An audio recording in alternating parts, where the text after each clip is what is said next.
ओम श्री गणेशाय नमः। हर हर महादेव। रुद्र की नेत्रा अग्नि से काम का भस्म होना, रति का विलाप, देवताओं की प्रार्थना से शिव का काम को द्वापर में प्रधुमन रूप में नूतन शरीर की प्राप्ति के लिए वर देना और रति का शंभर नगर में जाना। ब्रह्मा जी कहते हैं, मुने काम अपने साथी वसंत आदि को लेकर वहां पहुंचा। उसने भगवान शिव पर अपने बाण चलाए। तब शंकर जी के मन में पार्वती के लिए आकर्षण होने लगा और उनका धैर्य छूटने लगा। अपने धैर्य का हर्ष होते हुए देख महायोगी महेश्वर अत्यंत विस्मित हो मन ही मन इस प्रकार चिंतन करने लगे। शिव बोले, मैं तो उत्तम तपस्या कर रहा था, उसमें विघ्न कैसे आ गए?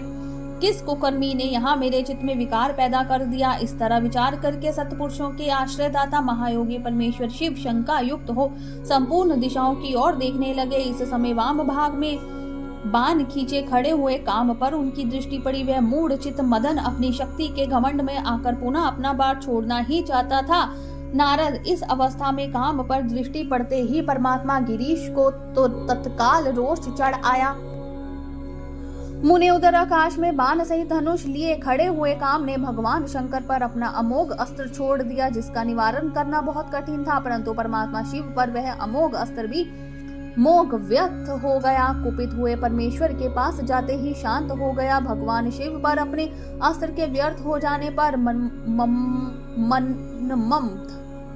काम को बड़ा भय हुआ। भगवान मृत्युंजय को अपने सामने देखकर वह कांप उठा और इंद्र आदि समस्त देवताओं का स्मरण करने लगा। मुनि श्रेष्ठ अपना प्रयास निष्फल हो जाने पर काम भय से व्याकुल हो उठा था। मुनीश्वर कामदेव के स्मरण करने पर वे इंद्र आदि सब देवता वहां आ पहुंचे और शंभु को प्रणाम करके उनकी स्तुति करने लगे। देवता स्तुति कर ही रहे थे कि कुपित हुए भगवान हर के ललाट के मध्य भाग में स्थित तृप्त नेत्र से बड़ी भारी आग तत्काल प्रकट होकर निकली। उसकी ज्वालाएं ऊपर की ओर उठ रही थी। वे आग धू धू करके जलने लगी। उसकी प्रभा प्रलय अग्नि के समान जान पड़ती थी। वह आग तुरंत ही आकाश में उछली और पृथ्वी पर गिर पड़ी, फिर अपने चारों ओर चक्कर काटती हुई धराशायी हो गई। साधु भगवान क्षमा कीजिए। ये बात जब तक देवताओं के मुख से निकले तब तक उस आग ने कामदेव को जलाकर भस्म ही कर दिया। उस वीर कामदेव के मारे जाने पर देवताओं को बड़ा दुख हुआ। वे व्याकुल हो, हाय ये क्या हुआ? ऐसा कह कर जोर जोर से चित्कार करते हुए रोने बिलखने लगे। उस समय विकृत चित्त हुई पार्वती का सारा शरीर सफेद पड़ गया। काटो तो खून नहीं। वे सखियों को साथ ले अपने भवन को चली गई। कामदेव के जल जाने पर रति वहां एक क्षण तक अचेत पड़ी रही। पति की मृत्यु के दुख से वह इस तरह पड़ी थी मानो मर गई हो। थोड़ी देर में जब होश हुआ तब अत्यंत व्याकुल हो रति उस समय तरह तरह की बातें कहकर विलाप करने लगी। रति बोली, हाय मैं क्या करूं, कहाँ जाऊं? देवताओं ने ये क्या किया? मेरे उद्दंड स्वामी को बुलाकर नष्ट करा दिया। हाय हाय नाथ स्मर स्वामिन प्राण प्रिय, हाँ मुझे सुख देने वाले प्रीतम, हाँ प्राणनाथ, यह यहाँ क्या हो गया?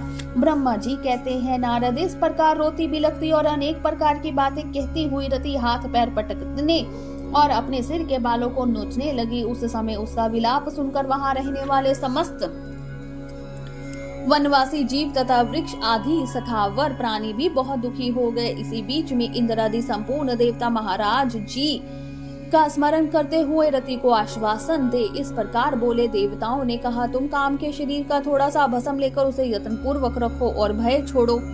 हम सबके स्वामी महादेव जी कामदेव को पूर्ण जीवित कर देंगे और तुम फिर अपने प्रीतमत को प्राप्त कर लोगी। कोई चिंता, कोई किसी को ना तो सुख देने वाला है और ना कोई दुख ही देने वाला है। ये सब लोग अपनी अपनी करनी का फल भोगते हैं। तुम देवताओं को दोष देकर व्यर्थ ही शोक करती हो। इस प्रकार रति को आश्वासन दे सब देवता भगवान शिव के पास आए और उन्हें भक्ति भाव से प्रसन्न करके यूं बोले। देवताओं ने कहा, भगवान शरणागत वत्सल्य महेश्वर, आप कृपा करके हमारे इस शुभ वचन को सुनिए। शंकर, आप कामदेव के करतूत पर भली भांति प्रसन्नता पूर्वक विचार कीजिए।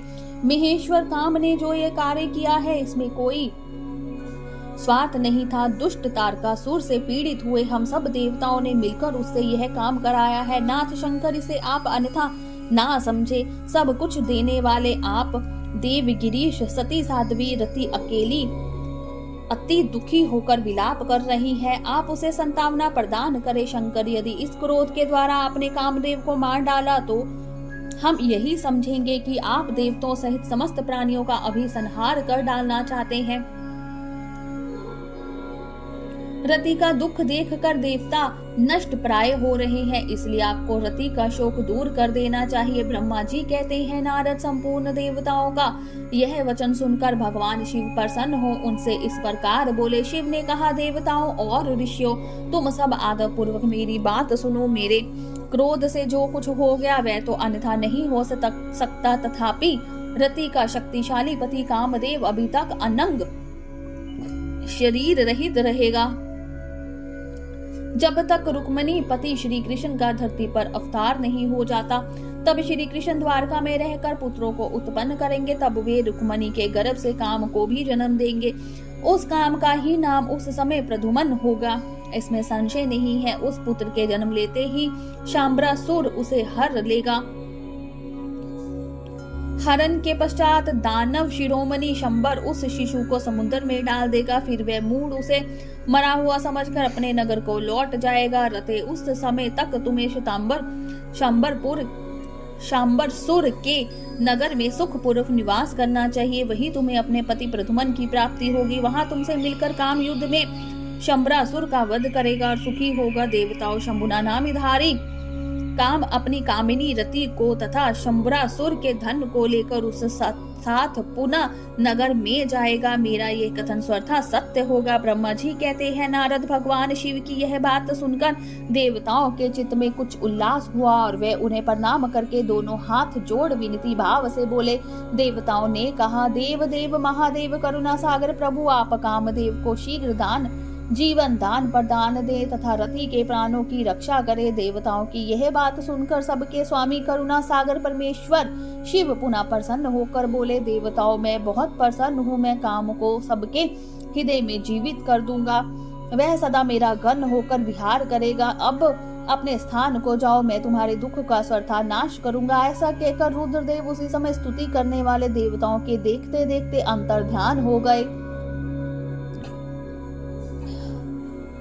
देवताओं का विस्मय दूर हो गया और वे सब के सब प्रसन्न हो गए। मुने तदनंतर रुद्र की बात पर भरोसा करके स्थिर रहने वाले देवता रति को उनका कथन सुनाकर आश्वासन दे अपने अपने स्थान को चले गए। मुनीश्वर काम पत्नी रति शिव के बताए हुए शंबर नगर को चली गई तथा रुद्रदेव ने जो समय बताया था उसकी प्रतीक्षा करने लगी। बोलिए शंकर भगवान की जय, उमापति महादेव की जय, हर हर महादेव।